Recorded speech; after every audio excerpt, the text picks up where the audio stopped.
नमस्कार मित्र, मी सिद्धांत. स्वागत आहे तुमचं आजची मराठी कथा या आपल्या आवडत्या चॅनलवर. या चॅनलवर आपला प्रतिसाद उत्तरोत्तर वाढत आहे, त्याबद्दल आपले खूप खूप धन्यवाद. कमेंट करून चॅनलबद्दल आपले मत प्रत्येक भागात व्यक्त करत राहा. आपला वाढता प्रतिसाद हीच माझ्यासाठी व आपल्या आवडत्या चॅनलसाठी प्रेरणा ठरेल. आज पहिल्यांदा जे रसिक प्रेक्षक या चॅनलवर आले असतील त्यांनी चॅनल सबस्क्राईब करून ठेवावं, कारण हे चॅनल अतिशय छोटं आहे. यूट्यूबच्या प्लॅटफॉर्मवर ते पुन्हा तुम्हाला सापडेल असं निश्चित नाही. आणि बेलचे आयकॉन दाबून ऑल सिलेक्ट करा, म्हणजे या चॅनलवरून प्रसिद्ध होणाऱ्या कथा प्रसिद्ध झाल्या त्याचे नोटिफिकेशन लगेच तुम्हाला मिळेल. लाईक शेअर नक्की करा आणि तुमच्या कमेंट्सची या कथेमध्ये मला प्रतीक्षा राहील. तर वळूया कथेकडे. कथेचे लेखक श्रीयुत अशोकजी आगळे सर. आज पाहूया या कथेचा भाग 5. त्या दिवशी रात्री बिजली थोडीशी निवांत झोपली. घरमालकाचे भाडे दिले होते, तर नवीन घरमालक खोली देईल ही शक्यता असल्याने थोडे बरेही वाटत होते. बहीण खूप दिवसातून आली होती आणि आईची खुशाली समजून आईने आपल्याला उशिरा का होईना समजून घेतल्यामुळे तिच्या जगण्याला उभारी आली होती. आई ही आईच असते. तिच्या त्यावेळच्या भावनांची खंत वाटून गेली होती. प्रचंड तहानेने व्याकुळ झालेल्या पक्षाला डबक्यात का होईना पण पाणी दिसते तसा आनंद तिला झाला होता. आता यानंतर वडील आणि तिकडचे सगळेच समजून घेतील असे तिला वाटत होते. जंगलात कळपातून चुकलेल्या सैरभैर झालेल्या लेकूरवाळ्या हरिणीला आपला कळप दिसल्यानंतर जसं होतं तसं तिला झालं होतं. थोडंसं सुरक्षित वाटायला लागलं होतं. बहीण सकाळी जाणार होती आणि बिजलीची जगण्याची स्पर्धा पुन्हा सुरू होणार होती. सकाळी निवांत उठून नाश्ता पाणी झाला. बहीण परत जायला निघाली. दोघींचेही डोळे डबडबून आले होते. दोन्ही मुली निरागसपणे त्यांच्याकडे बघत होत्या. तू काळजी करू नको असे आधाराचे शब्द देऊन वंदना गेली. ती गेली आणि बिजलीचा फोन खणखणला. कालची मैत्रीण बोलत होती.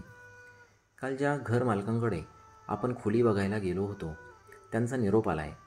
खोली आमच्याच पाहुण्यांना दिली आहे, तुम्ही दुसरीकडे बघा. हे ऐकून बिजली थोडीशी अस्वस्थ झाली. मैत्रिणीने सांगितले, तू काळजी करू नकोस, बघते मी काही आणखी कुठे मिळतं आहे का. तिने फोन ठेवला आणि बिजली विचारात गडली. आता काय करावं. साधा खोलीचा प्रश्न आपल्याच्याने सुटत नाही.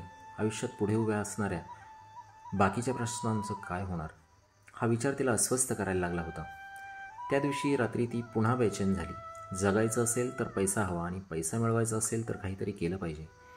काम कोणतंही करेल, कितीही मेहनत असू दे, पण या दोन्ही चिमुकल्या कुठे ठेवायच्या हा प्रश्न होता.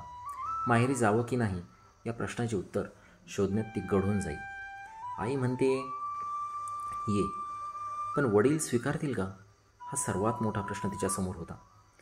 उद्या आपण आईकडे जाऊन यावं, तिथे राहायला जावं, जमलं तर तिथेच राहावं, तिच्याजवळ मुलींना ठेवून काहीतरी काम करून लेकरांसह आपली उपजीविका करावी. आपला पण भार त्यांना नको ही मानसिकता ठेवून तिने आईकडे जावं हा विचार केला. पुढे प्रश्न तर अनेक आहेतच, पण तरीसुद्धा खोली सोडण्याचा तगादा चालू झाला आहे. दुसरी खोली उपलब्ध होत नाही म्हणून हा पर्याय स्वीकारून बघावा असे तिला वाटू लागले. पण वडील स्वीकारतील का या भीतीने मनात घर केलं होतं. एक भाऊ भाऊजय त्यांना सहन होईल का. तरीसुद्धा सध्या तो पर्याय निवडण्याशिवाय दुसरा मार्ग दिसत नव्हता. दुसऱ्या दिवशी मन घट्ट करून ती माहेरी निघाली. चिमुकल्यांना पहिल्यांदा आजोळ बघायचं आणि बिजलीला खूप दिवसानंतर माहेरच्या अंगणात पाऊल ठेवायचं होतं. दुपारनंतर ती पोहोचली. आई दारातच होती. वडील घरी नाहीत हे पाहून तिला तूर्त तरी बरे वाटले. भाऊ वहिनी बाहेरगावी गेले होते. 1-2 बहिणी होत्या. त्यांनी बिजलीच्या मुलींना उचलून घेत पटापट पापे घेतले. बिजली आईजवळ अवघडल्यासारखी बसली होती. ज्या अंगणात खेळली बागडली ते परकं वाटायला लागलं होतं. लेकीची अवस्था पाहून आईला गदगदून आलं होतं, तर बिजलीने पण अश्रूंना वाट मोकळी करून देण्याचा हक्क स्वतःच्या स्वतः संपवला याची जाणीव तिला आतल्या आत होत होती. मुली निरागसपणे खेळत होत्या.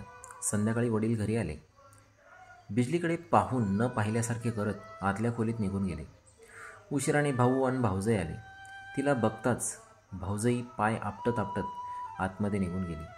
भाऊ फक्त बरं आहे का गं असं विचारून तिच्या पाठोपाठ गेला. त्या बोलण्यात किंचितही प्रेमाचा ओलावा नव्हता. 2 दिवस बिजलीने सगळ्यांचा अंदाज घेतला आणि इथेही स्वीकारले जाणार नाही याची हळूहळू जाणीव होऊन ती परत निघाली. स्वतःचा संघर्ष, आव्हानं स्वतः पेलण्यासाठी. घरी येण्यापूर्वी तिने एक औषध दुकानातून कीटकनाशकाची बाटली विकत घेतली. संध्याकाळी 8-9 वाजले असतील. आता स्वतःला संपवायचं आणि मुलींनाही आपल्याबरोबर संपवायचं असा मनाचा अंतिम निर्णय तिच्या मनाने घेतला होता. तिने आज चिमुकल्यांचं जगाचा कायमचा निरोप घेण्याचे पक्के ठरवले होते. छोट्या तेजूला मांडीवर घेतली. विषाचा चमचा भरला. ती छोटी मात्र आई आपल्याला काहीतरी भरवणार या आशेने तिच्याकडे एकटक बघत होती. क्रमशः. धन्यवाद मित्रांनो. या कथेमध्ये एक एक नवीन पैलू उघडत आहेत. सरांनी या कथेमध्ये नायिकेच्या जीवनामधील संघर्ष, तिच्या जीवनातील चढउतार यांचं खरंच अगदी जिवंत वर्णन केलेलं आहे. ही कथा ऐकून नक्कीच तुम्हाला प्रत्यक्ष डोळ्यासमोर घडत आहे असा भास होईल. आणि यासाठी सरांना अपेक्षित असणारी भाषा तशी फेक, तशी इंटेन्सिटी देण्याचा मी प्रयत्न करत आहे. आणि हे रेकॉर्ड करत असताना यामध्ये माझ्या वैयक्तिक मर्यादा आणि परिस्थितीचे अडसर आपल्याला आहेतच. तरीही आपण या कादंबरीचा आनंद नक्की घेत असाल. हाच आनंद आपल्याबरोबर आपल्या इतर मित्रांना, ज्यांना वाचन करता येतं, ज्यांना वाचन करता येत नाही, ज्यांना वाचन करण्यासाठी वेळ मिळत नाही, अशा सर्वांसाठी ऑडिओ स्वरूपात आपण उपलब्ध करून देत आहोत.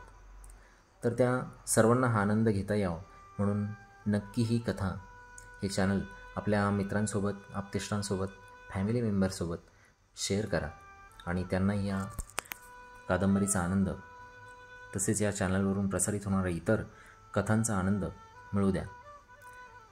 तुमच्या पॉझिटिव्ह प्रतिसादाची अपेक्षा ठेवत थांबतो.